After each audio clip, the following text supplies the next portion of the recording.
Hey guys, welcome to another video. दोस्तों क्या होता है ना, हमें पता होता है कि स्टॉक जो है वो बाय कब करना है, लेकिन सबसे बड़ी दिक्कत ये हो जाती है कि ये स्टॉक जो है वो सेल कब करना है। ऐसी कौन सी कंडीशन है जब हमें अपना स्टॉक जो है होल्ड किया हुआ है, जिससे हमें लॉन्ग टर्म में होल्ड किया हुआ है, उसे बेचना कब है।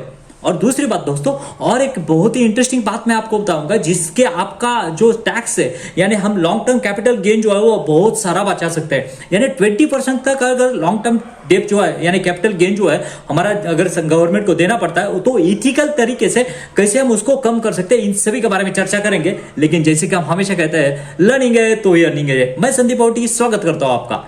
दोस्तों, अब हम बात करेंगे सिर्फ 10 तरीकों की या फिर 10 रीजंस की, जिसके वजह से हमें अपना स्टॉक जो है वो बेचना चाहिए। लॉन्ग टर्म हमें जब भी होल्डिंग कर रहे हो, फिर भी वो स्टॉक हमें बेचना चाहिए, बिकॉज ऑफ दोस्तों ये है उसके 10 रीजंस। सबसे पहला रीजन है दोस्तों उसके फंडामेंटल्स। क्योंकि हम जब भी कोई स्टॉक जो बाय करते हैं ना, उसके फंडामेंटल्स के ऊपर ही बाय करते हैं, क्योंकि हमें पता है कि उसके फंडामेंटल्स अच्छे हैं, उसकी और ये कंपनी फ्यूचर में ग्रोथ करेगी। लेकिन जैसे ही कंपनी के फंडामेंटल्स हमें खराब होना दिखना शुरू हो जाता है ना, वैसे ही हमें कंपनी से एग्जिट लेना चाहिए, या फिर अपना जो एलोकेशन है ना वो धीरे धीरे कम करना चाहिए। उसका अगर हमें एग्जांपल देना है तो एक बहुत ही बड़ा एग्जांपल है डीमार्ट का।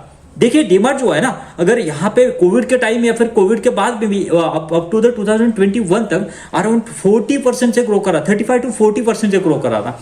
लेकिन अगर आप अभी के डीमार्ट के रिजल्ट देखेंगे ना, जस्ट ओनली 10 to 15% से ग्रो कर रहा है। मतलब क्या हुआ इसका मतलब ये है, जिस तरह से पहला स्पेस ऑफ ग्रोथ था ना, वो अभी नहीं रहा है, वो घट चुका है।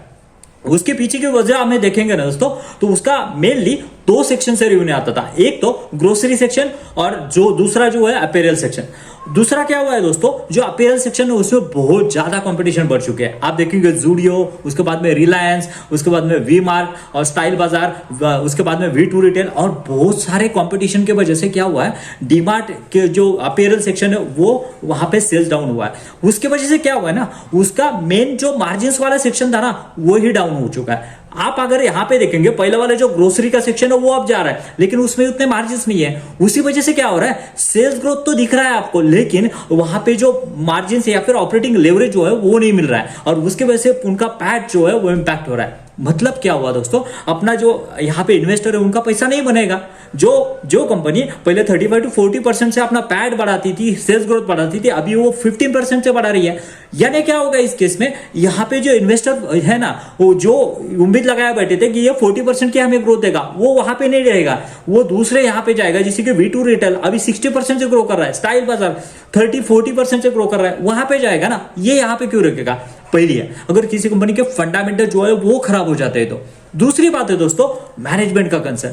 अगर कोई मैनेजमेंट जो है ना वो पहले बहुत अच्छी थी, जब हमने इन्वेस्टमेंट किया तो बहुत अच्छी थी, लेकिन उसके बाद में कुछ ऐसे इश्यूज हमारे सामने आए कि हमें पता चला कि वो मैनेजमेंट वो बहुत ही घटिया है, तो हमें उस कंपनी से निकल जाना चाहिए। फॉर एग्जांपल दोस्तों, मिस्टर फूड्स के बारे में देखा होगा आपने। उन्होंने क्या किया है ना, रिलेटेड पार्टी ट्रांजेक्शन किया है। मतलब क्या, उन्होंने क्या किया, उन्होंने यहाँ पे सेल्स तो दिखाया, सेल्स ऐसा दिखाया कि अपने ही कुछ रिलेटेड जो है उन एंटिटी ने यहाँ पे उन्होंने बाय किया ऐसा दिखाया, और यहाँ से सेल्स हो गया ऐसा दिखाया, लेकिन पैसा जो है उनके अकाउंट पे आया नहीं।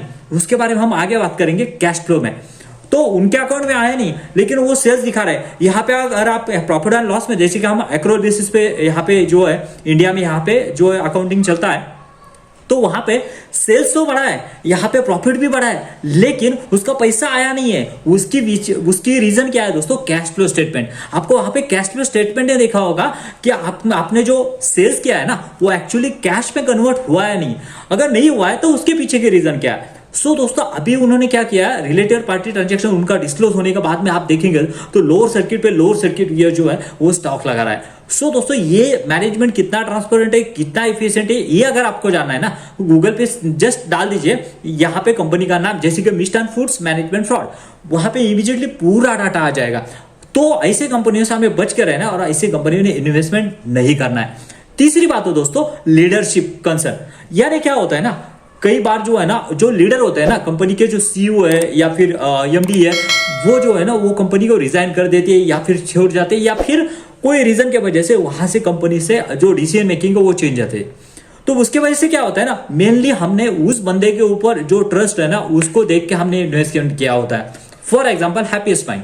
हैप्पीएस्ट माइंड जो है वो जो उनके फाउंडर है अशोक सुटा जी, उन्होंने क्या किया था, बहुत ही बढ़िया तरीके इससे पहले जो माइंड ट्री में काम किया था उन्होंने, उसके साथ साथ यहाँ पे इंफोसिस में काम किया था, और उसका उनका जो ट्रैक रिकॉर्ड है ना वो बहुत बढ़िया है। लेकिन अभी कंसर्न क्या हो रहा है ना, उनकी एज जो है अराउंड 85 टू 85 मोर देन 85 हो गए हैं। उसकी वजह से क्या हो रहा है ना, तो उनको वो जो है वो आगे कितना, ये जो सक्सेसर है यानी उनका सक्सेसर जो है वो कौन है या फिर मिलेगा या नहीं, वो डाउटफुल है। अगर आपको ऐसा लग रहा है तो आप यहाँ पे क्या कर सकते हो, उसको वहां से क्यूट कर सकते हैं और यहाँ से आपको स्टॉक को जो है वो सेल करके निकल सकते हैं। चौथी बात दोस्तों, यहां पे अगर कोई आपको बेटर अपॉर्चुनिटी मिलती है, जैसे कि मैंने कहा डीमार्ट जो है वो अभी 10 to 15% से ग्रो कर रहा है, और अगर आपको V2 रिटेल जैसा प्लेयर जो है वो 60% से अगर ग्रो कर रहा है ना, तो हमें लग रहा है कि हम क्यों वहां पे रुके डीमार्ट में, भले ही वो कितना ही अच्छा प्लेयर ग्राउंड हो।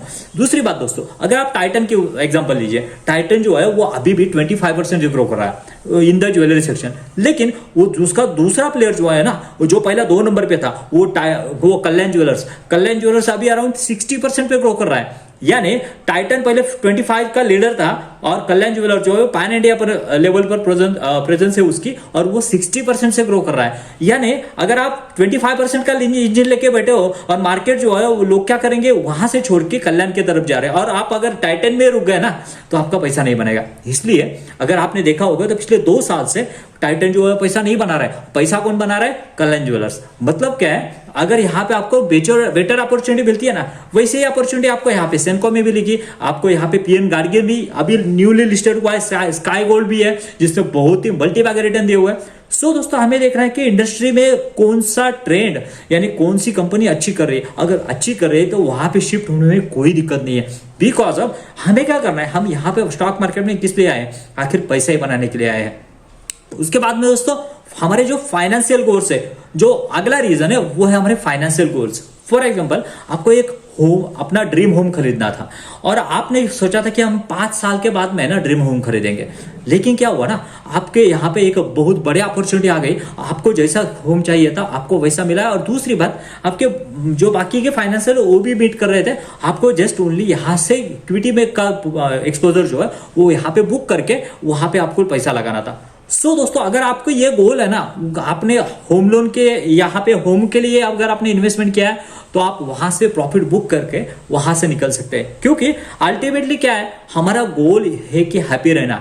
हम स्टॉक मार्केट में सिर्फ पैसा बनाने के लिए नहीं आए, पैसा तो बनता रहेगा लेकिन हमारे जो फाइनेंशियल गोल है वो अचीव करना जरूरी है। अगर वो वहां पे मीट हो जाते हैं तो हम वहां से एग्जिट ले सकते हैं। उसके बाद में दोस्तों यहाँ पे रेड फ्लैग अगर हमें कुछ दिखते हैं, जैसे कि मैंने कहा मिष्ठान फूड्स में हमें रेड फ्लैग क्या दिखा था, यहाँ पे कैश फ्लो जो है वो निगेटिव चल रहा था, भले ही बहुत सारा सेल हो रहा है, वहां पे बहुत सारा यहाँ पे प्रॉफिट हो रहा है। सेम अगर देखा जाए ना तो यहाँ पे देखेंगे तो इजी माई ट्रिप करके एक कंपनी है, तो उसने भी क्या किया था ना, उसका भी देखेंगे तो बहुत बड़ा सेल्स है, उसका भी बहुत बड़ा प्रॉफिट है और बाकी एक्विजिशन वगैरह बहुत सारे कर रहे हैं। लेकिन दिक्कत वाली बात क्या है दोस्तों, यहाँ पे एक कीजिए, आपने अगर कोई जो है वो ट्रिप बुक की तो इमीडिएटली आप वहां पे पे कर रहे हैं और उनका क्या अगर कैश फ्लो निगेटिव है ना, that is a really great red flag and you should not stay in that business, because of कभी ना कभी ये बबल जो है वो फूटने वाला है, ये कंपनी जो है वो इसका डिस्क्लोजर होने वाला है और उसके बाद में लोअर सर्किट पे लोअर सर्किट लगने वाला है। इस कंपनी की बात नहीं कर रहा हूं मैं, बहुत सारी कंपनियां ऐसी है उनके ऊपर बहुत बड़े रेड फ्लैग है और ये कंपनियां आगे जाके अपना इन्वेस्टर का पैसा जो है लिटरली डुबाने वाली है। जी हाँ दोस्तों, उसके बाद में ना अगला पॉइंट है, पॉइंट नंबर 6, वो है रीबैलेंसिंग ऑफ योर पोर्टफोलियो। कई बार क्या हो जाता है ना, हमें लगता है कि ये कंपनी जो है वो बहुत बढ़िया कर रही है, हम उसमें इन्वेस्टमेंट भी करते हैं और उसके बाद में वो company 2x 3x 4x 5x ऐसा हो जाती है और उसके वजह से क्या होता है, हमारा उसमें एक्सपोजर जो है ना वो बहुत बढ़ जाता है। उसके बाद में क्या होता है, कभी कभार जो वो स्टॉक ऐसा जाता है और उसके बाद में वहां पे थम जाता है और कभी कभार अराउंड 20 to 30% यहाँ पे डिक्लाइन हो जाता है। उसी समय हमें क्या करना है दोस्तों, जब भी वो पीक पे है ना, उसके अगर 10% से ज्यादा एलोकेशन अगर उस स्टॉक में जा रहा है हमारा, तो उसमें हमारा प्रॉफिट बुकिंग करके उसको रीबैलेंसिंग करना है। प्रॉफिट बुक करो और उसके बाद में जो हमारे ग्रोथ, उसी तरह के ग्रोथ जो बाकी कंपनियां दे रहे हैं ना, वहां पे जाके इन्वेस्ट करो, जिससे क्या होगा ना कि हमारा जो टाइम है या फिर जो एलोकेशन है वो बचेगा और आगे जाके जो प्रॉफिट बुकिंग होने वाला है ना, उससे हम यहाँ पे बच सकते हैं। उसके बाद में दोस्तों क्या होता है ना, अगला पॉइंट जो है point number 9, industry disruption. For example दोस्तों, जैसे कि हमने देखा जब कोविड का समय था तो केमिकल इंडस्ट्री, फार्मा इंडस्ट्री, यहाँ पर हेल्थ केयर इंडस्ट्री बहुत तेजी से थी, आईटी इंडस्ट्री बहुत ही पीक पे थी। लेकिन उसके बाद में क्या हुआ, उसका जो है वो बूम चला गया और आप भी देख रहे हैं तो वहां पे जमीन पे है, कोई भी स्टॉक उनका चल नहीं रहा है, सेल्स नहीं है, सेल्स डाउन है और जियोग्राफिकल सिनेरियो जो है वो भी डाउन है। उसके वजह से क्या हो रहा है, यहाँ पे जो है वो बहुत लॉस खाके पड़े हैं। अगर आपको लग रहा है कि सिनेरियो जो है वो वर्स हो रहा है, अगर यहाँ पे जो जैसे कि हम कहते हैं कि जियो पॉलिटिकल सिचुएशन की वजह से ये जो है वो सेक्टर ही डाउन जाने वाला है, तो आपने वहां पे प्रॉफिट बुकिंग करके हमारा ये जो है निकालना चाहिए। उसके बाद में क्या हुआ ना, यहाँ पे डिफेंस देखेंगे, रिन्यूएबल सेक्टर देखेंगे, रेलवे सेक्टर देखेंगे, उनकी बूम चालू हुई, उनकी बूम जो है वो आनी चालू हो गई।